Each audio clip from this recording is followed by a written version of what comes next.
रविजी जहाँबाट उठ्नुहुन्छ हामी समर्थन गर्दैछौँ। केपी ओलीज्यू, देउबाज्यूहरू, तपाईहरु हाम्रो काका बुवा हजुरबुवाहरू जस्तो हुनुहुन्छ। हामी उहाँहरूलाई काम नलगाउन खोजिरहेछौँ। हामीले कसैले नमारिदिएको कारणले मात्रै हामी बाँचिरहेका छौँ। त्यो नागरिकलाई इटाबाट पोले जस्तै जनताको मतलाई पोल्ने काम हुनेछ। त्यसकारण त्यसका विरुद्ध उभिन एकदमै जरुरी छ। काठमाडौँमा मलामी खोज्न आएको होइन, मलाई झापाकै मान्छे मलामी चाहिन्छ। एकजना भीमरावलजीले जति बोल्नुहुन्थ्यो त्यति नै बोल्ने मान्छे ठुलो संख्यामा संसदमा थिए भने एमसीसी खारेज हुन्थ्यो, एमसीसी पास हुँदैन थियो। संसद जो छ त्यो संसद पनि अब डिफङ्क भइसक्यो। अनुहार नयाँ देख्ने बित्तिकै वैकल्पिक भनिदिए, त्यो वैकल्पिक थिएन। स्वतन्त्रहरूको चुनावी मोर्चा बनाउँदै हुनुहुन्छ तपाईहरु? हो, मुलुकलाई एउटा धारतर्फ अब लानु छ। हामी सांसद नभए पनि हामीले सांसदले गर्ने भन्दा ठुलो काम वास्तवमा गर्यौं। जेल बसेर अध्यादेश ल्याउनु भएको छ, विदेशीले नागरिकता दिन्छ, हामीले अर्को संघर्षबाट त्यसलाई खारेज गरायौं। आदरणीय दर्शकवृन्द, आज हामीसँग उन्नत लोकतन्त्र पार्टीका केन्द्रीय अध्यक्ष स्वागत नेपाल हुनुहुन्छ। उहाँसँग समसामयिक राजनीतिक विषयमा कुराकानी गर्न हामीले खोजेका छौं। स्वागतजी, स्वागत छ। धेरै धन्यवाद ज्योति किरण सर। पछिल्लो समय निर्वाचनको मिति घोषणा भएसँगै प्रचण्डजी जापान पुग्नुभयो र परराष्ट्र मन्त्री चीन जाँदै हुनुहुन्छ। यो मिति घोषणाको तिथि मिति र यी भ्रमणहरूको कुनै सम्बन्ध छ? अहिले नेपाल अन्तर्राष्ट्रिय शक्ति केन्द्रहरूको क्रीडास्थल आमन्त्रित रूपमा नेपाली नेताहरूले नै बनाइ छाडे। विभिन्न चाहिँ सम्झौता इत्यादि लगायतको माध्यमबाट। यद्यपि यो अहिले सतहमा देखियो, यस पूर्व नै पर्दाभित्र यी सबैहरू खेलहरू छँदै थिए। निर्वाचनको सम्मुखमा नै यी गतिविधिहरूले विभिन्न मुलुकबाट विभिन्न प्रकारान्तरमा साथ समर्थन, सहयोग, शुभकामना, त्यो वित्तीय रूपमा, वैयक्तिक रूपमा, त्यहाँ रहेका नेपालीहरूको चाहिँ नैतिक रूपमा समर्थन, सद्भाव, सहयोग, शब्द सकारात्मक भए पनि नकारात्मक परिणाम देशलाई निकाल्नका लागि प्रयत्न भइरहेका छन्। त्यो मध्येकै यो श्रृङ्खला हो वास्तवमा। यो चुनावकै मुखमा विभिन्न पार्टी बन्ने र कति विघटन हुने प्रक्रिया पनि चलिरहेका छन्। त्यसमध्ये बाबुराम भट्टराईजीले नयाँ पार्टी खोल्नु भएको छ र यता चुनावको मिति पनि घोषणा भइरहेको छ। सिट बाँडफाँडका कुराहरू पनि गठबन्धन अहिले सरकारमा आबद्ध दलहरूले सिट बाँडफाँडका कुराहरू पनि चर्चामा उठाइराखेका छन्। यस्तो बेला चुनावी समीकरणहरू कस्ता बन्ने देख्नुहुन्छ र तपाईहरुको पार्टी कसरी चुनावमा अगाडि जान्छ र बन्दै गरेका नयाँ पार्टीहरूसँग र तपाईहरुसँगको बीचमा कस्ता खालका सम्बन्धहरू बन्छन्? स्वतन्त्र अभियान भनेर विभिन्न पार्टी पनि खोलेका छन्। स्वागतजीहरू कस्तो खालको चुनावी मोर्चाबाट जानुहुन्छ भन्ने खालको प्रश्न पनि छ। तपाईँ झापाबाट उम्मेदवारी दिँदै हुनुहुन्छ भन्ने चर्चा पनि छ। जहाँ तपाईँ उम्मेदवारी दिँदै हुनुहुन्छ झापा 2 मा, त्यही केपी ओलीले पनि आफ्नो निर्वाचन क्षेत्र छनौट गर्दै हुनुहुन्छ भन्ने चर्चा पनि छ। बताइदिनुहोस् त, अब चुनावी मोर्चाहरूको समीकरण, दलीय समीकरण कस्ता बन्छन्, तपाईहरु कसरी जानुहुन्छ?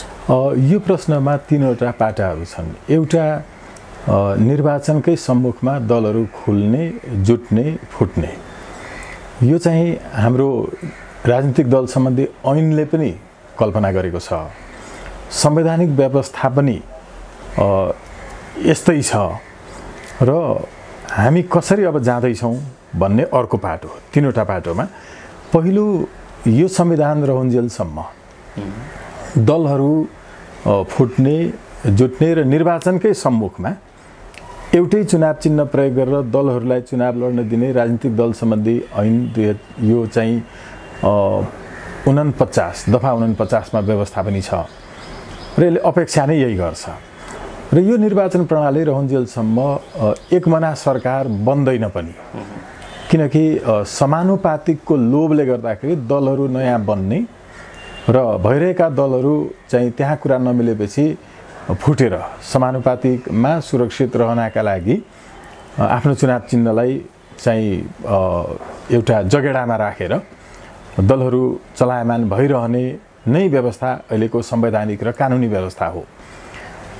यदि यो थिएन भने हामीले सोझै प्रत्यक्ष रूपमा चाहिँ निर्वाचितहरूको संसद बनाउने, राष्ट्रिय सभा नराख्ने अनि जनताबाट सोझो कार्यकारी राष्ट्रपति चुन्ने हो भने यो सबै खेलोफडको बन्द नै हुन्छ र यो व्यवस्था भएका मुलुकहरूमा यो खालको गतिविधि चुनाव पूर्व देखिँदैन। एउटा पाटो यो रह्यो, यो निर्वाचन प्रणाली र संविधान रहन्जेल यस्तो भइ नै रहन्छ र सरकार एकमना कसैको पनि बन्न यही संविधानले दिँदैन। किनकि समानुपातिकबाट फुत्ता आइदिन्छन्, दलहरूले टीका लगाएर मान्छेहरू राख्छन् र यसले चाहिँ बहुमतमा पुग्न दिँदैन कुनै पनि दललाई, भएकै यही हो। अब यसको सुधारका पाटाहरू अर्को ठाउँमा होला, त्यतातर्फ नजाउँ। दोस्रो, दलहरू यसरी जुन बन्ने हैन, बाबुराम भट्टराईज्यूहरूले नयाँ पार्टीहरू खोलेर आउने, नयाँ पनि कुनलाई भन्ने, सबभन्दा सुरुमा भनेको नयाँ शक्तिलाई नयाँ भन्ने कि वैकल्पिक भनिँदै गरेको, तर व्यवस्था चाहिँ त्यही संसदीय, यही संविधान मान्ने, यही सांसद खरिद बिक्रीबाट चल्ने व्यवस्था नै लिएर आउनेहरूलाई अनुहार नयाँ देखेको कारणले वा पुरानो दललाई छोडेको कारणले वैकल्पिक भनेर विश्लेषकहरूले भनेर जनतालाई झुक्याए। यसमा त्यो म वैकल्पिक हुँ भन्नेको दोष छैन, ती विश्लेषकहरू र पत्रकारहरूको दोष छ जसले वैकल्पिक के हो नबुझिकन नयाँ मान्छे आउने बित्तिकै अनुहार नयाँ देख्ने बित्तिकै वैकल्पिक भनिदिए। त्यो वैकल्पिक थिएन। पुरानै वंशवाद, पुरानै संसदीय व्यवस्था, पुरानै निर्वाचकीय प्रणाली, यो पुरानै शासकीय स्वरूप, पुरानै राज्य सत्ताको संरचना, यसैलाई निरन्तरता दिने र त्यो बिचमा म चाहिँ ठिक छु है भनेर भन्ने मान्छेहरूलाई वैकल्पिक भनिदिए। वैश्विक रूपमा वैकल्पिकको परिभाषित यसरी गर्न थालियो भने चाहिँ त्यो फरक कुरा भयो। यसैले वैकल्पिकले पनि केही गरेनन् भन्ने निष्कर्षमा पुग्यो, त्यस्तो होइन। वैकल्पिक आएकै छैनन्। वैकल्पिक के हो त्यसमा पछि कुरा गरौँला, सन्दर्भ आएछ भने। अब अर्को कुरा, यो हामी चाहिँ कसरी जाँदैछौँ। हामी स्वतन्त्र राष्ट्रिय अभियानको तर्फबाट चुनाव चिन्ह किताब प्रस्ताव गरेर र अरू सबै स्वतन्त्र रूपमा उठेका संस्थागत चाहिँ व्यक्तित्व धारण गरेका व्यक्तिहरूलाई पनि चाहिँ समेटेर र नयाँ आएका दलहरूलाई पनि समर्थन गरिदिएर हामी जाँदैछौँ। जस्तो रविजी नै भनौँ, रविजी जहाँबाट उठ्नुहुन्छ हामी समर्थन गरिदिन्छौँ, रमेश खरेलज्यू जहाँबाट उठ्नुहुन्छ हामी समर्थन गर्छौँ। हामी नयाँहरूले कम्तीमा ठिक छ आफ्नो आफ्नो चुनाव चिन्ह लिएर उहाँहरू जानुहुन्छ भने पनि एउटैमा आउन चाहिँ अप्ठ्यारो छ, उहाँहरूको पार्टीले निर्णय गर्नुपर्छ, सदस्यहरूले नमान्लान्। त्यो भयो भने पनि उम्मेदवार चाहिँ साझा बनाएर साझा उम्मेदवारको सूची तयार गर्ने र समानुपातिकको बन्द सूची नगर्ने, त्यसमा राष्ट्रिय जीवनका विविध क्षेत्रमा विशिष्ट योगदान पुर्याउने व्यक्तित्वहरूलाई अहिलेसम्म बन्द सूची किन राखिन्छ? दलहरूले टिकट बिक्री गर्नका लागि राखिन्छ। त्यही भएर सबै व्यापारी घरानाहरू इत्यादि आए। तर हामीले त्यसमा सन्दुक रुइत जस्तो, महावीर पुन्ज्यू जस्तो यस्ता व्यक्तित्वहरूलाई, अब हाम्रो चाहिँ सीमाविद बुद्धिनारायण श्रेष्ठज्यूहरू जस्तो मानौँ, मैले उदाहरणको रूपमा मात्रै भनेको, कसैको विमति हुनसक्छ, उहाँहरूलाई खुलेआम हामीले समानुपातिकको सूचीमा राखिदियौँ भने उहाँहरू कुनै पार्टीको हुनुहुन्न र उहाँहरूका लागि जनताले समानुपातिकमा मत हाल्नुपर्छ। यसका लागि स्वतन्त्र भनिए पनि हामीहरू जस्ता जति छौँ, हिजोका दलहरूलाई चाहिँ बढार्नकै लागि हामी एक ठाउँमा सङ्गठित हुनका लागि पार्टीको नाम दिएको न हो। हामी त स्वतन्त्र हौँ नि त। त्यही जगमा स्वतन्त्र पार्टी, स्वतन्त्र उम्मेदवार यो सबै उठेको छ। हामी सबै स्वतन्त्र हौँ जो पुरानालाई अन्त्य गर्नुपर्छ भन्ने छौँ। नामहरू वात्यात्मक हिसाबले फरक ढङ्गमा फरक समयमा अर्कै राखेर हामी सङ्गठित भयौँ, त्यो बेग्लै कुरा हो। भनेपछि स्वतन्त्रहरूको चुनावी मोर्चा बनाउँदै हुनुहुन्छ तपाईँहरू? हो, स्वतन्त्र साथीहरूको। यो स्वतन्त्रको परिभाषामा नयाँ आएका दलहरू पनि स्वतन्त्र हुन् है, हामी पनि स्वतन्त्र हौँ। किनकि हामी यो पुरानो निर्वाचनको प्रणाली, नयाँ दलहरू नयाँ भूमिका र नयाँ दृष्टिकोणसहित आएकाहरूसँग मोर्चाबन्दी बनाएर एउटा स्वतन्त्रहरूको मोर्चा बनाएर जाँदैछौँ भन्ने तपाईँको कुरा आयो। यसमा स्वतन्त्रबाटै निर्वाचित भएका मान्छेहरू किन आकर्षित छैनन्? स्थानीय निर्वाचनमा जस्तो बालेन शाह काठमाडौँबाट स्वतन्त्र उम्मेदवारी दिएर निर्वाचित भए, धनगढीमा हमालजी हुनुभयो, धरानमा धर्क साम्पाङ हुनुहुन्छ, उहाँहरू किन यो स्वतन्त्र अभियानको यो प्रदेश र सङ्घको निर्वाचनमा आकर्षित हुनुहुन्न? बताउनुहोस् त। हो, अहिले उहाँहरू एउटा पदीय जिम्मेवारीमा हुनुहुन्छ। जसले उहाँहरूलाई भोट दिनुभयो त्यति बेला अरू सबै पार्टीकाहरूले पनि भोट दिनुभयो र उहाँहरूप्रति अरू पार्टीहरूले पनि जो विश्वास गरेका छन् त्यो विश्वासलाई चाहिँ कायमै राखेर, तर आन्तरिक रूपमा चाहिँ स्वतन्त्र साथीहरूलाई र नयाँ साथीहरूलाई उहाँहरूले समर्थन जनाएर आउनुभएको स्थिति पनि छ, उहाँहरूका गतिविधिहरूबाट देखिन्छन्। र एउटा चाहिँ यो पनि एउटा लेजिटिमेट एक्सपेक्टेसन भन्छ नि, वैधानिक अपेक्षा उहाँहरूप्रतिको नागरिकले राख्नु स्वाभाविक पनि हो। हामी त अर्कै पार्टीमा थियौँ, तर पनि हामीले उहाँलाई यसकारण जितायौँ। उहाँले कुनै पार्टीमा नगइदिए हुन्थ्यो भन्ने पनि इच्छा चाहना होला।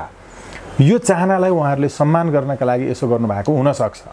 यो राम्रै कुरा हो है। फेरि हामीले उहाँ बनेर पनि त हेरिदिनु पऱ्यो नि, होइन? उहाँलाई कसरी सहयोग गर्न सकिन्छ, काममा कसरी, अब उहाँहरू त काममा खरो उत्रिनुपर्छ नि त।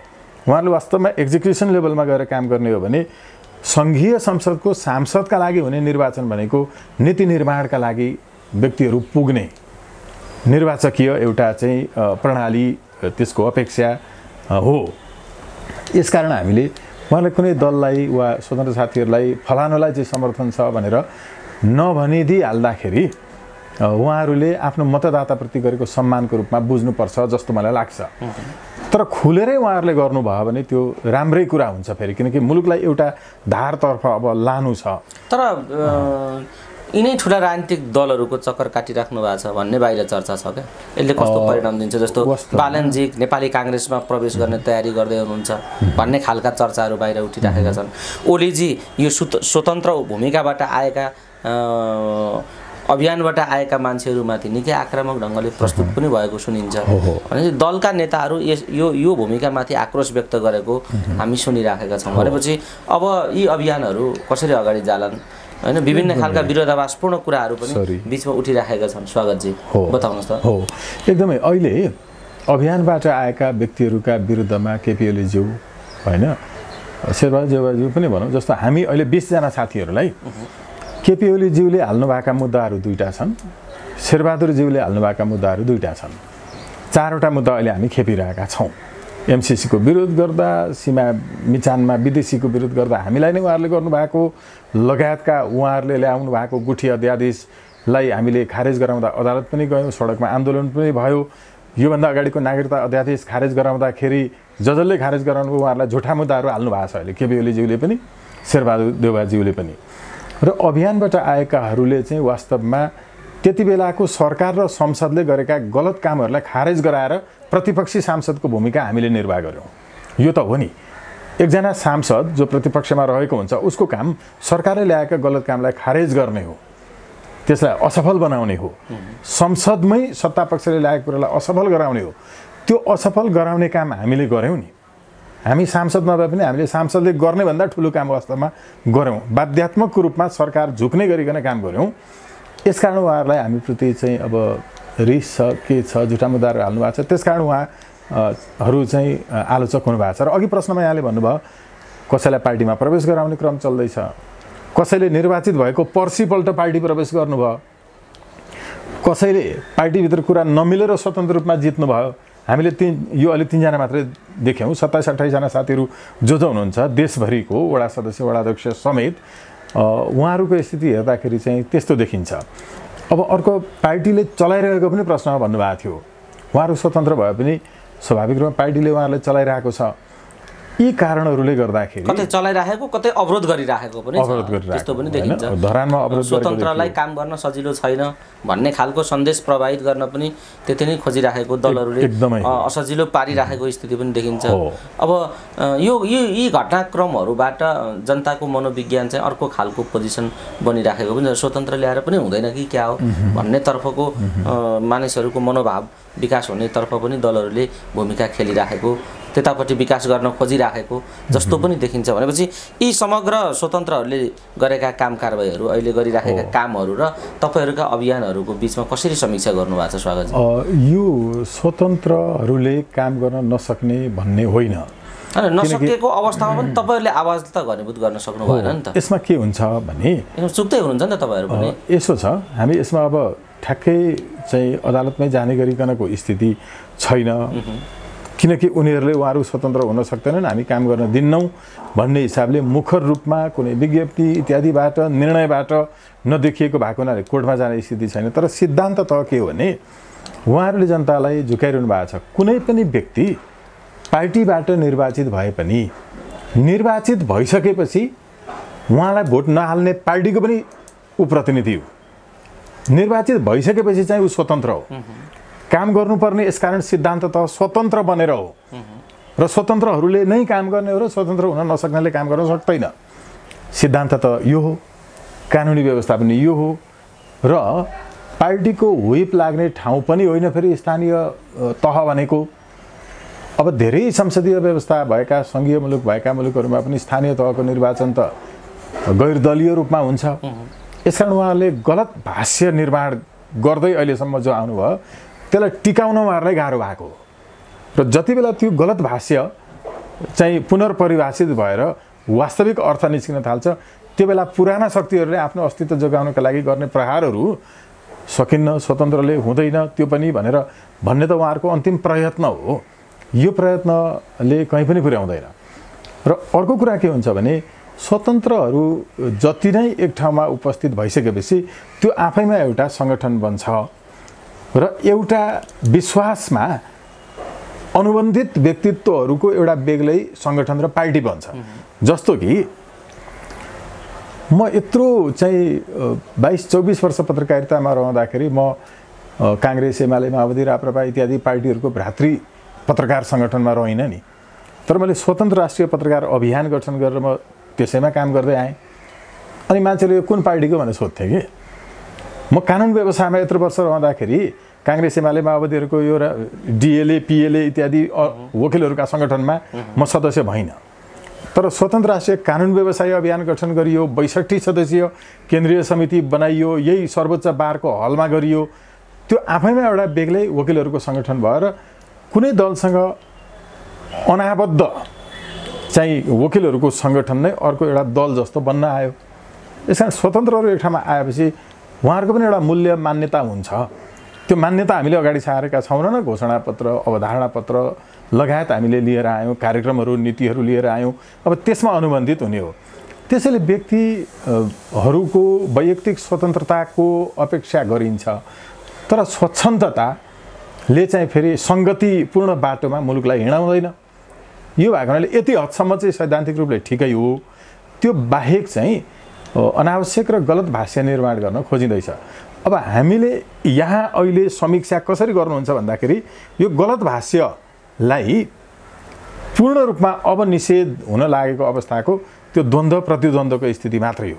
वैचारिकीका आधारमा, सैद्धान्तिकताका आधारमा र यसलाई चाहिँ एकदम प्रतिबद्ध बनेर नागरिकहरू झन् लागेका छन्। उहाँहरूले गर्नुभएको जुन आलोचना छ नि, स्वतन्त्र एउटा अभियानको पृष्ठभूमिबाट आएका, उहाँहरूले गर्नुभयो होला, 10 वर्ष जनयुद्ध गर्नुभयो होला, कसैले कोही 17 वर्ष जेल बस्नु होला अरू अपराधका मुद्दाहरूमा। हामीले पनि त गऱ्यौँ नि। 12 वर्ष त उहाँलाई निर्देशन दिएको भयो त यी प्रधानमन्त्रीहरूलाई, राइट टु रिजेक्टको कानुन बनाऊ भनेर अदालतबाट हामीले नै। त्यो सङ्घर्ष थिएन? उहाँहरूले सङ्घर्ष गरेर लिएर आएर ल्याउनु भएको अध्यादेश, जेल बसेर अध्यादेश ल्याउनु भएको रहेछ, विदेशीले नागरिकता दिन्छ। हामीले अर्को सङ्घर्षबाट त्यसलाई खारेज गरायौँ। यो भएको सङ्घर्षको पृष्ठभूमि हाम्रो पनि उस्तै छ, सानो कुरा होइन। यो भएको हुनाले उहाँहरूको उमेर कति थियो, हामी कुन उमेरमा कति पढेर के काम गर्दैछौँ त्यो पनि त हेर्नुपर्छ होला होइन। अब भन्यो भने यत्रो इतिहास भएका नेताहरूलाई यसरी भन्ने भनेर हामीले त सम्मानपूर्वक भनेको हो। केपी ओलीज्यू, देउबाज्यूहरू, तपाईँहरू हाम्रो काका, बुवा, हजुरबुवाहरू जस्तो हुनुहुन्छ। एउटा घरको असल नाति नातिनीहरूले बुढा भएका हजुरबुवा हजुरआमाहरूलाई काम लगाउँदैनन् कि हामी उहाँहरूलाई काम नलगाउन खोजिरहेछौँ। स्वागत जी, ठिक छ। यो अभियान त छँदैछ देशभरि। अब एक ढङ्गको उभार पनि आएको छ। तपाईँहरू लामो समयदेखि यो एक्सर्साइज गरिराख्नु भएको छ, विश्राम दिने, आराम दिने, उहाँहरूलाई ज्येष्ठ सदस्यहरूलाई आराम दिने अभियानमा तपाईँहरू हुनुहुन्छ। तर यो आराम दिने अभियान अगाडि बढ्दै गर्दा जुन खालका चुनौतीहरू पनि खडा भएका छन्, यसलाई चिरफार कसरी गर्ने भन्ने कुरा पनि तपाईँहरूले सोच्नु भएको होला। त्यो एउटा सन्दर्भ पाटो छँदैछ। तर जुन खालको प्रणाली विधि छ अहिलेको निर्वाचन प्रणाली विधि, जुन खालको पद्धति, निर्वाचनको प्रक्रिया, सामदाम दण्डभेदका कुराहरू, द्रव्य सुरक्षा, यी सबै कुराहरू जसरी जोडिन्छन्, यो सामान्य तरिकाले यसलाई, यो चुनौतीलाई हल गर्न सकिएला र? कस्तो इम्पोर्टेन्टली अर्को कुरा पनि उठाउनु भयो कि सुरक्षा, द्रव्य मात्रै भन्नु भएन।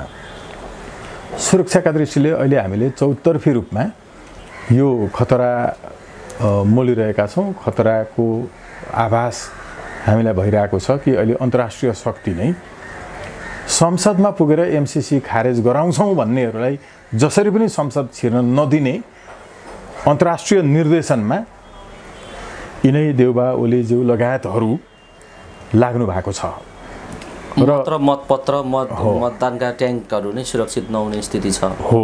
यस्तो बेला कसरी सामना गर्नुहुन्छ मैले यसैतिर केन्द्रित गरेँ हो। अब यसका लागि चाहिँ नागरिकहरूको समुद्र जसरी उर्लिन्छ ज्वारभाटाका रूपमा यो देखिएको छ हाम्रो चाहिँ गुठी विधेयकका विरुद्ध, आइफाका विरुद्ध, एमसीसीका विरुद्ध नागरिकले यो पटक मतपेटिका आफै सुरक्षित गर्नुपर्ने स्थिति छ।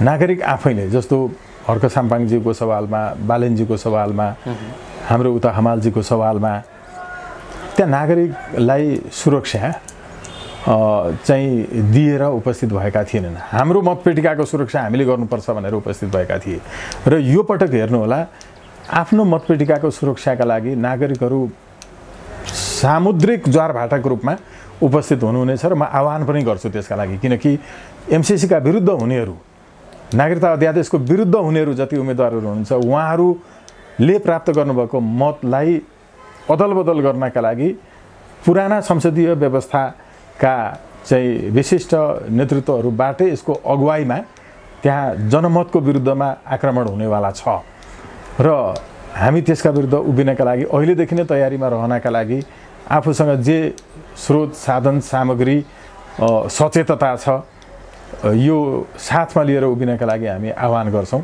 जरुरी पनि छ किनकि मुलुक बचाउने बेला छ र संसदमा भनेपछि नागरिकको जागरणमै यो कुरा भर पर्छ भन्ने तपाईँ एकदमै नागरिक जागरण बाहेक अर्को ढङ्गले सुरक्षा हुने छैन। सुरक्षा त नागरिकले बुझेका छन्। हामीलाई अहिले गृहमन्त्रीले सरकारले सुरक्षा दिएर हामी बाँचिरहेका छैनौँ।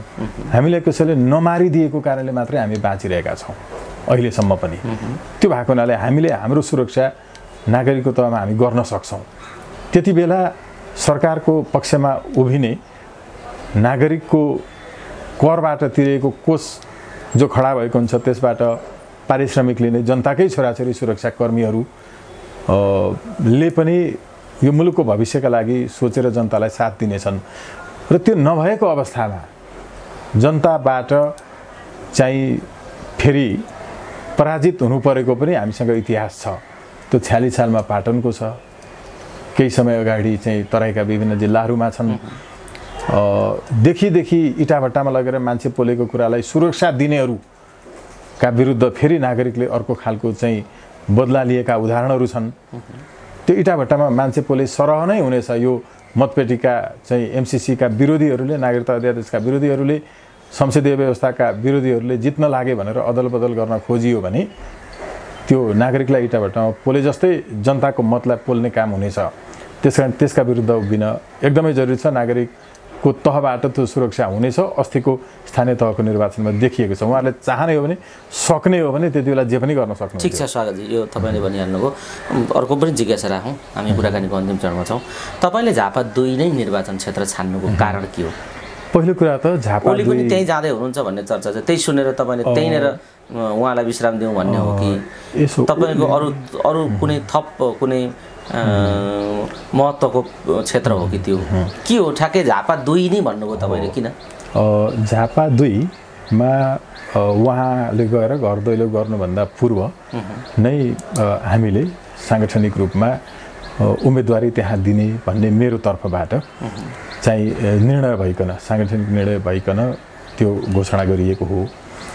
र अर्को कुरा त्यो 2 नै किन हो त? झापा 2 चाहिँ म जन्मिएको, पढेको, बढेको, हुर्किएको, मेरो चाहिँ गाउँघर, म आफू नै त्यहीँ उम्रिएको, हजुरबाले चाहिँ जोडेको जग्गा जमिनको चामल खाइरहेको छु अहिलेसम्म पनि। त्यो भएको हुनाले प्रपरली मैले त्योभन्दा अन्यत्र, किनकि त्यो झापा 2 मा पैतृक रूपमा मेरो जे जग्गा जमिन इत्यादि छ त्यो बाहेक मैले यो धरतीमा अरू कहीँ जोडेको छैन। मेरो नाममा अन्यत्र कहीँ छैन। त्यो जे थियो पिता पुर्खाले दिएको त्यहाँ एउटा थियो। काभ्रेबाट हामी चाहिँ सर्वस्व हरणसहित देश निकालामा परेपछि, त्यसपछि फेरि नेपाल फर्किएर आएपछि अनि त्यसपश्चात त्यहाँ जोडिएको जुन थियो त्यो ठाउँ बाहेक म अन्यत्रका मान्छेहरू मलामी खोज्दै हिँड्दिनँ। झापाको त्यही 2 नम्बर क्षेत्रमा रहेको देउनिया नदी, जहाँ मेरो हजुरबालाई चाहिँ सद्गति गरियो, जहाँ अघिल्लो वर्ष मात्रै मेरो ठुलो दाजुलाई गरियो, मलाई त्यहीँ जलाइनुपर्छ। योभन्दा अगाडि पारिवारिक रूपमा पनि मैले भनेको छु, म जहाँसुकै भए पनि अरूलाई धेरै दुःख हुन्छ भने बेग्लै कुरा हो, तर म राज्यले गरेका यस्तै नागरिकता अध्यादेश खारेज गर्न, आइफा खारेज गर्न, एमसीसी खारेज गर्नका लागि काठमाडौँमा बसेर सर्वोच्च अदालतमा लडिरहेको छु नि त। मैले त्यो झापा जिल्ला अदालतमा मुद्दा हालेर हुँदैन, त्यसकारण म यहाँ राज्यकै लागि लडिरहेको छु, तर म काठमाडौँमा मलामी खोज्न आएको होइन। मलाई झापाकै मान्छे मलामी चाहिन्छ, तर उहाँहरूको त भक्तपुरदेखि लिएर कता कता सबैतिर छन्, उहाँहरूको मलामी पनि त्यो झापाका मान्छे हुँदैनन्। र स्वाभाविक रूपमा प्राकृतिक रूपमा मैले चुनाव उठ्नुपर्ने ठाउँ नै झापा 2 हो, तर झापा 2 मा उहाँ आउँदै हुनुहुन्छ भने चाहिँ यो निश्चित छ कि संसदमा पुगेर एमसीसी खारेज गराउने सम्भावना, हामी त जतिजना जान्छौँ नि, एकजना भीमरावलजीले जति बोल्नुहुन्थ्यो त्यति नै बोल्ने मान्छे ठुलो सङ्ख्यामा संसदमा थिए भने एमसीसी खारेज हुन्थ्यो, एमसीसी पास हुँदैन थियो। जनताको मनमा यो छ, त्यस्तै गर्ने मान्छेहरूको ठुलो सङ्ख्या भएको भए त्यसकारण यी स्वागत नेपालहरू लगायतलाई संसदमा पुर्याउनु पर्छ भन्ने जनताको मनमा छ। र एमसीसीलाई संसदबाट अब पनि खारेज गराउने ठाउँ त छ, फेरि संसदले गर्ने हो, गराएका देशहरू पनि छन्। र यो हुन नदिनका लागि उहाँ झापा 2 मा आउँदै हुनुहुन्छ।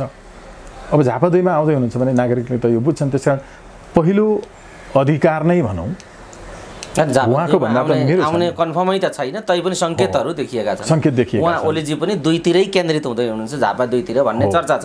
ठिक छ स्वागतजी, तपाईँले प्रष्ट ढङ्गले भन्नुभयो, आफ्नो सबै कुरा नै झापा भएको हुनाले झापा 2 मा मैले मेरै क्षेत्रमा यो भूमिका निर्वाह गर्न खोजेको छु भन्ने तपाईँको कुरा आयो। पछिल्लो समय एउटा पेचिलो विषय छ, तपाईँ कानुनको संविधानको ज्ञाता पनि हुनुहुन्छ, त्यहाँ हस्तक्षेप राख्नुहुन्छ। महाअभियोगको कुरा छ चोलेन्द्र शमशेरजीको विषयमा, र आज त्यहाँ छलफलको कुरा पनि छ संसदमा। ती छलफलहरूले कस्ता खालका सम्भावनाहरूलाई देखाएका छन् बताउनुहोस् त। अब हुने संसदको छलफल, यो निर्वाचनको मिति घोषणा भइसकेपछि संसदको हैसियत के भन्ने एउटा प्रश्न पनि छ।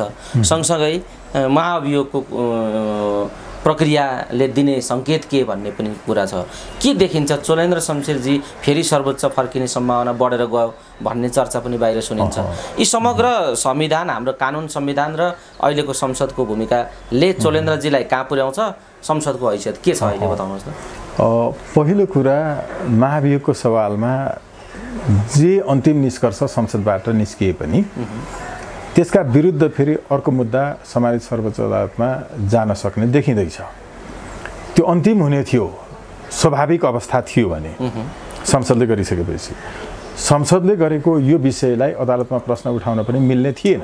तर मिल्ने अब वातावरण कसरी बन्दैछ भने संसद सिद्धान्ततः डिफङ्क भइसक्यो। संसद सरकारले चुनावको घोषणा गरिसकेर मिति नै तय गरेपछि त्यसपछि आफ्नो हैसियतमा रहँदैन। संसदले कार्यपालिकालाई आदेश निर्देशहरू गर्छ, उसले निर्देशनै दिन्छ। तर अब संसदले दीर्घकालिक रूपमा असर गर्ने विषयमा काम गर्न नसक्ने सरकारलाई निर्देशन दिन सक्दैन, किनकि चुनावको घोषणा भइसक्यो। उसले निर्देशन दिए पनि यो सरकारले गर्न मिल्दैन, गर्न पाउँदैन, किनकि चुनावको घोषणा भइसक्यो र यो एउटा एडहक गभर्नमेन्ट भइसक्यो। यो एउटा चाहिँ एडहक भन्नाले तपाईँको कामचलाउ सरकार भयो। समग्रमा अब निर्वाचनको मिति घोषणा भइसकेपछि कामचलाउ सरकार भयो। तर संसद चाहिँ कसरी सर्वशक्तिशाली रहिरहन्छ भन्ने कुरा छ क्या। अर्को रहन्छ कि रहँदैन, हाम्रो संविधानको परिकल्पना के छ बताउनु। यसैले संविधानको परिकल्पना पनि भनेको के हो भने सरकार जब एडहक भयो तदर्थ भयो। यो कामचलाउ त काम नलाग्नेहरूको कसरी कामचलाउ हुन्छ हैन, कामचलाउ सरकारै भन्न मिल्दैन, यो तपाईँको केयरटेकर गभर्नमेन्ट भन्ने पनि चलन छ। अब त्यो सरकार यो अवस्थामा रहँदाखेरि त्यो सरकारले संसदले दिएको निर्देश अनुसार काम गर्नुपर्छ नि। सरकार जब काम चलाउ भइसक्यो अघि भनिएको शब्दमा भने उसलाई आदेश निर्देश गर्नै मिल्दैन संसदले, किनकि उसले दीर्घकालिक निर्णय संसदले गरे भने सरकारले गर्न मिल्दैन। यसकारण सरकार पनि अब तदर्थ हो। संसद जो छ त्यो संसद पनि अब डिफङ्क भइसक्यो र डिफङ्क भइसकेको संसदमा प्रधान न्यायाधीशको महाभियोगसँग सम्बन्धित प्रस्तावलाई लगेर छलफल गर्नु आफैमा प्रश्न उब्जिने विषय भएको हुनाले त्यो विषय सर्वोच्चमा पुग्छ, जबकि स्वाभाविक अवस्था थियो भने महाभियोगको सवालमा संसदले निर्णय लिइसकेपछि अदालतमा छलफल हुने थिएन। हेर्नुहोस् है, अब यसको तादात्म्य कहाँ जोडिएको छ भने महाभियोग लगाउने सन्दर्भसँग जोडिएको छ।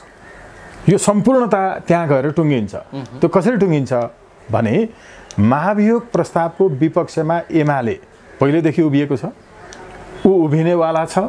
ऊ उभिएपछि महाभियोग प्रस्ताव पास हुँदैन। पास नभएपछि प्रधान न्यायाधीश चोलेन शमशेर जबराज्यू फेरि सर्वोच्च अदालतमा गएर त्यो चेयर गरेर त्यहाँ अरू कामहरू उहाँले गर्न थाल्न संविधानले अनुमति दिन्छ। त्यो विषय यद्यपि फेरि अदालतमा पुग्छ। अदालतमा पुगिसकेपछि एमाले महाभियोगको प्रस्तावको सवालमा पक्षमा मतदान गरेन भने त्यति बेला सरकारको महाभियोग अस्ति जो ल्याएको थियो फेल खायो, अर्थात् सरकारले नैतिकता गुमायो। सरकारले नैतिकता गुमाइसकेपछि अब अप्ठ्यारो कहाँ पर्छ भने यदि यो महाभियोग प्रस्तावलाई समर्थन गरेनौँ भने राष्ट्रपतिका विरुद्ध हामी चाहिँ महाभियोग ल्याउँछौँ भनेर सरकारी गठबन्धनको अर्को अहिले स्टेप चाल्ने धुन देखिँदैछ। यो गर्ने बित्तिकै के हुन्छ भने यो जोडिएको विषय कहाँ छ भने राष्ट्रपतिले अहिलेको तपाईको राष्ट्रघाती नागरिकता विधेयक सदर गर्न पर्ने, सदर नगरे महाभियोग ल्याउने, त्यो दाउमा अहिले सत्ता गठबन्धन छ। सत्ता गठबन्धन यो दाउमा भइसकेपछि राष्ट्रपतिको त यसै पनि अब केही समय पछाडि पद जाँदैछ। अब उहाँले यो रिस्क मोल्न पनि सक्नुहुन्छ वा एमाले राष्ट्रपतिलाई यसो भन्न सक्छ, यो भनाइ मेरो असंवैधानिक भए पनि एमाले र राष्ट्रपतिको गतिविधिले एमालेबाट उहाँ सञ्चालित हुनुहुन्छ भन्ने देखाएको भएको आधारमा सञ्चालित पनि नभनौँ, राजनीतिक विगतको पृष्ठभूमि उहाँको त्यो भएको हुनाले काहीँ न काहीँ पार्टीका प्रभाव देखिने भयो। पार्टीको प्रभाव देखिने भयो। अब यसरी हेर्दाखेरि के देखिन्छ भने यस पूर्व चाहिँ एमाले आएको अध्यादेशलाई उहाँले चाहिँ मान्यता दिनुभएको थियो, तर अहिले दिने स्थिति नदेखिन सक्छ, किनकि प्रतिनिधि सभामा यो अध्यादेश यो विधेयकलाई पासै गराउनका लागि तर असंलग्नता देखायो एमाले। यो अवस्थामा अब राष्ट्रपतिबाट यसलाई पास नगर्ने हो भने यो महाभियोगको प्रस्ताव चाहिँ यो नागरिकता विधेयकलाई राष्ट्रपतिबाट सदर गराउने बाकचालको एउटा गोटी चालिएको मात्रै हो। तर अब एमाले यति बेला एउटा रिस्क लिन सक्छ। त्यो रिस्क लिने भनेको राष्ट्रपतिबाट यसलाई सदर पनि नगराउने, महाभियोग पनि फेल गराउने। त्यो सदर गराए वा नगराए पनि अहिले महाभियोग राष्ट्रपतिका विरुद्ध सत्ता गठबन्धनले लिएर आए पनि त्यो पास हुने अवस्था छैन। पास नभए पनि महाभियोग प्रस्ताव दर्ता मात्रै भयो भने राष्ट्रपति आफैमा डिफङ्क हुने स्थिति छ। त्यसपछि उपराष्ट्रपतिको माध्यमबाट केही काम गराउन सकिन्छ। यो सबै गतिविधि यसरी जोडिँदै आएका छन् र अहिले हामीले सोझो हेर्दा महाभियोग एमालेको अनुपस्थितिमा वा एमाले आपत्ति जनाएको अवस्थामा विपक्षमा मतदान गरेको अवस्थामा फेल हुन्छ। एमाले साथ नदिएको अवस्थामा राष्ट्रपति विरुद्धको महाभियोग पास हुँदैन। यो अवस्थाले एमाले दुईटै हातमा लड्डु बोकेर बसेको स्थिति देखिन्छ। भनेपछि एमालेको भूमिका अब निर्णायक हुने स्थिति बनेको अब निर्णायक एमालेको भूमिका रहन्छ। अब चुनाव पूर्व मानव चोलेन्द्र फेरि सर्वोच्चमा फर्किने स्थिति भयो भने अहिले कामु प्रधान न्यायाधीशमाथि पनि त प्रश्न उठ्छ होला, कसले बनायो कामु प्रधान न्यायाधीश भन्ने विषय पनि छ। अब योभन्दा अगाडिका फैसला र मुद्दाहरू हेरिएका विषयहरू के हुन्छन्, त्यहाँ पनि अर्को संवैधानिक र कानुनी प्रश्न उब्जिन्छ, यसो पनि भन्ने चर्चा उठ्छ। बताइदिनुहोस् त, अब यो उहाँ फर्किने स्थिति भयो भने कामुको स्थिति के हुन्छ र परमादेशका विगतका कुराहरू पनि अब यहाँ त फेरि तख्ता उल्टिने सम्भावना छ पनि भन्छन् मान्छेहरू। यी पोजिसनहरूले अब कता जान्छ त मुलुक भन्ने एउटा स्थिति छ। चुनावै भाड्ने अर्को खेल यही विषय बन्ने त होइन भन्ने पनि छ। फेरि यो हुन सक्छ र अर्को कामुको हैसियतमा गरिएका कामहरू दैनिक प्रशासनिक कामहरू मात्रै हुन्। पेशी तोक्ने प्रक्रिया एउटा जुन छ त्यो प्रक्रिया पूर्ण रूपेण गोला प्रथाबाट तोकिएको छैन, यद्यपि गोला प्रथा भनेर झुक्याइएको छ। तपाईँले सर हेर्नु भने एउटा प्रकृतिको मुद्दा सबै एउटा न्यायाधीशकोमा आजैको तपाईँको कजलेस हेर्न सक्नुहुन्छ होइन। हामी चाहिँ यो अहिलेको टाइममा कजलेस प्रकाशित भइसक्यो, केही समय पछाडि म अदालत पनि जाँदैछु, अरू महत्त्वपूर्ण मुद्दाहरू पनि छन् र त्यसमा हेर्नुभयो भने एउटै प्रकृतिका मुद्दाहरू एउटा न्यायाधीशको इजलासमा अर्कोको इजलासमा एउटा प्रकृतिका मुद्दाहरू एक ठाउँमा राख्ने अनि गोला तानेर प्रकृति मात्रै छुट्याउने यो गोला प्रथा हुन सक्दैन। यसो भएको हुनाले त्यहाँ जस्तो आफूलाई सजिलो बनाइन्छ त्यही ढङ्गले चाहिँ गरिँदैछ अब प्रधान न्यायाधीश त्यहाँ फर्किँदाखेरि हिजो उहाँहरूले गर्नुभएका फैसलाहरूको वैधानिकता नरहने भन्ने चाहिँ हुँदैन, त्यो फरक प्रक्रिया हो। यो अर्को कार्यविधिगत र प्रशासनिक पक्षको त्यो पाटोको कुरा हो। यसले गर्दाखेरि उहाँ फर्किने अवस्था होइन, फर्किने अवस्था आउने बित्तिकै गतिरोध पैदा हुनेछ भन्ने छ क्या। यो विषयमा तपाईँ के भन्नुहुन्छ? गतिरोध पैदा गर्नु भनेको चाहिँ बरु केबाट चाहिँ हुनसक्छ भने डिफङ्क भइसकेको संसदले महाभियोगको सवालमा छलफल गराउन सक्दैन भन्ने। यो किन गरिँदैछ अहिले? अस्ति निर्वाचन आयोगको चाहिँ एउटा स्पष्टोक्ति आएको थियो कि मङ्सिर 21 सम्म संसदको चाहिँ भूमिका कायमै रहन्छ भनेर। यहीँ भित्रबाट यो सबै जोडिएको छ। र अहिले यो महाभियोगको प्रस्ताव लिएर आउनुको पछाडि यत्रो समय नल्याएर के हो भने राष्ट्रपति विरुद्ध पनि यही संसदले महाभियोग ल्याउन सक्छ भन्ने देखाउनका लागि यो प्रस्ताव आजको चाहिँ बिजनेस लिस्टमा राखिएको छ, कार्यसूचीमा। यसो भएको हुनाले चाहिँ उहाँ फर्किने बित्तिकै गतिरोध सिर्जना हुने कुरा चाहिँ त्यस विरुद्ध रिट पर्यो भने हो। नत्र त महाभियोग प्रस्ताव गयो, पास भएन। पास नभएपछि संविधान बमोजिम हुनुपर्ने के हो? फर्किने हो। फर्किसकेपछि गतिरोध उत्पन्न गर्नुको अरू कारण के हुनसक्छ? राजनीतिक कारण हुनसक्छ। राजनीति अदालतभित्र गर्न पाइँदैन हो। प्रश्न उठाउन पाइन्छ, संसदले यो डिफङ्क भइसकेपछि महाभियोगको प्रस्ताव चाहिँ अगाडि बढाउन सक्दैन। बरु अर्को संसद आयो भने त्यसले गर्न सक्ला भन्ने अर्को विवादको विषय हुनसक्छ। किनकि अघिल्लो संसदको सबै त्यति बेलाका बिजनेस लिस्टमा रहेका जति पनि प्रस्तावहरू इत्यादि हुन्छन् त्यो जीवितै रहने कि त्यसलाई फेरि प्रस्तावको रूपमा लिएर आएर दर्ज गरेपछि मात्रै हुने भन्ने अर्को प्रश्न हुनसक्छ। तर मलाई चाहिँ के लाग्छ भने संसदको एउटा मानव 5औं बैठकका प्रस्तावहरू त्यो अधिवेशन आह्वान गरेर अधिवेशन अन्त्य भइसकेपछि अर्को अधिवेशनमा पुनः दर्ता गरेर मात्रै लानुपर्छ, त्यो चाहिँ जीवित रहँदैन भन्ने मेरो मान्यता छ। योभन्दा पूर्व पनि यसमा एकचोटि छलफल भएको थियो। यही एमसिसीको प्रस्ताव पनि अघिल्लो चाहिँ अधिवेशनबाट त्यसलाई जीवित राखेर निरन्तर रूपमा लिएर आएर चाहिँ तपाईँको पास गरेको नाटक गरियो। अब यसरी हेर्दाखेरि जीवित रहन्छ कि रहँदैन अर्को कुरा भयो।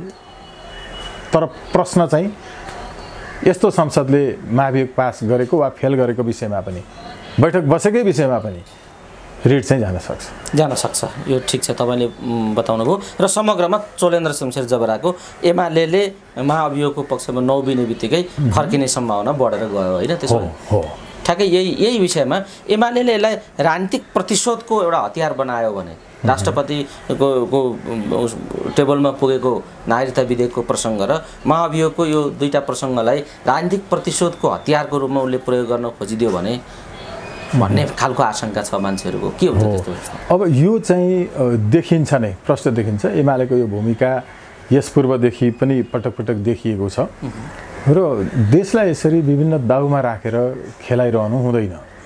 हामीले अहिले निर्वाचन जो संसदीय व्यवस्था, त्यसका जोखिम के देख्नुहुन्छ स्वागतजी तपाईँ? एमाले यसलाई प्रतिशोध, राजनीतिक प्रतिशोधको एउटा सब्जेक्ट बनाइदियो भने उत्पन्न हुने जोखिम के देख्नुहुन्छ? यदि त्यसो भयो भने उपराष्ट्रपति क्रियाशील हुने स्थिति हुन्छ। राष्ट्रपति विरुद्ध महाभियोग दर्ता हुने बित्तिकै उपराष्ट्रपतिको भूमिका स्वतः अपेक्षित रहन्छ र यो गठबन्धनमा जुन पृष्ठभूमिबाट उपराष्ट्रपतिको दल उहाँ रहँदाखेरिको अवस्थाको अहिले जुन भूमिका छ, अन्तर्राष्ट्रिय शक्तिसँगको साँठगाँठ छ, यसले गर्दाखेरि विदेशी तत्त्वले नेपालमा जसरी खेल्न खोजेको छ त्यो खेल्न सक्ने स्थिति चाहिँ आउन सक्छ। स्वागतजी, हामी कुराकानीको अन्तिम चरणमा छौँ। जाँदा जे परिदृश्य र घटनाक्रमहरू पैदा भएका छन्, देखिएका छन्, यी विषयमा जसरी केन्द्रित रहेर हामीले कुरा गऱ्यौँ, आम दर्शक श्रोताहरूले, जनताहरूले कसरी सोच्नुपर्छ र तपाईँ के भन्न चाहनुहुन्छ? एकदमै सिधा चाहिँ हामीले अघिल्लो पुस्ताको मानवर्धन अपमान केही पनि गरेका छैनौँ, सम्मान गर्छौँ, अझै पनि गर्नेछौँ। उहाँहरूको धेरै ठुलो भूमिका छ, योगदान छ र नै आज हामी यसरी कुरा गर्न पाएका छौँ। यो उहाँहरूले बनाइदिएको वातावरण हो। उहाँहरूले आफ्नो समयमा जति ज्ञान, सिप, क्षमता, योग्यता, वातावरण, अवसर, प्रविधि थियो, ज्ञानको स्रोतसम्मको पहुँचको चाहिँ परिस्थिति थियो, त्यसको तुलनामा धेरै काम गर्नुभएको हो। हामीले गरेका कामहरू वास्तवमा थोरै छन्। यद्यपि संसदले गरेका गलत कामहरू हामीले चाहिँ असफल बनायौँ, तर पनि उहाँहरूको तुलनामा थोर छन्। हामी उहाँहरूका ज्ञान अनुभवहरूबाट देशलाई अझै केही योगदान दिन चाहन्छौँ। अहिलेसम्मको योगदान उहाँहरूले पनि बुझिदिनुहुन्छ, हामीले पनि बुझेका छौँ र आम नागरिकलाई सजिलैसँग यत्तिकै भिडभाड, आफ्नो योभन्दा अगाडिको पहिलाको दलको संलग्नता, यी सम्पूर्ण कुरालाई हेरेर होइन, गम्भीर ढङ्गले अहिले एउटा यस्तो अवसर छ, अहिलेसम्मका दलहरूले विदेशीलाई देश बुझाउनका लागि गरेका सम्झौताहरू संसदबाट खारेज गराउन पाउने अवसर छ। यसले केही बिग्रिँदैन, सजिलोसँग मुलुक नयाँ बाटोमा जान्छ। 18 देखि 24 वर्षसम्मका सबै युवाहरूलाई अनिवार्य राष्ट्र सेवामा लगाएर उहाँहरूलाई स्वास्थ्य शिक्षा निःशुल्क गराएर उत्पादनको काम अगाडि बढाउन सकिन्छ। हामी उत्पादनमा बढी केन्द्रित छौँ। यसका लागि नयाँ पुस्तालाई चाहिँ यो अबको निर्वाचनमा विजय गराउनका लागि आह्वान गर्दछु र नयाँ साथीहरू जति हुनुहुन्छ विभिन्न दलहरूको रूपमा आउनुभएको, हामी सबैले एक अर्काका विरुद्ध उम्मेदवारहरू नउठाउँ। कम्तीमा हामी नयाँ साथीहरू चाहिँ साझा उम्मेदवारहरू तयार गरेर जाउँ।